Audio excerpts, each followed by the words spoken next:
পড়াটা সবাইকার হয়েছে তো? সবাইকার হয়েছে তোর?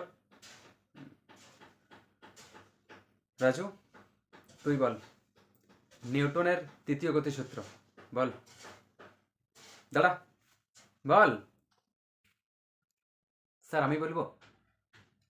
স্যার নিউটনের তৃতীয় গতিসূত্র, নিউটনের নিউটনের স্যার, নিউটনের নিউটনের তৃতীয় গতিসূত্র, প্রত্যেক প্রত্যেককে। স্যার কালকে আসবেন আপনি? আসবেন না? স্যার নিউটনের স্যার স্যার নিউটন সম্পর্কে কিছু বলবো? বল, নিউটন সম্পর্কে দু চার কথা বল। ওইটাই বল। স্যার নিউটনের মাথায় স্যার, স্যার নিউটনের মাথায় স্যার আপেল পড়ে যাওয়ার পরে স্যার আর কিছু মনে পড়ে নাই সূত্রগুলো স্যার লোকে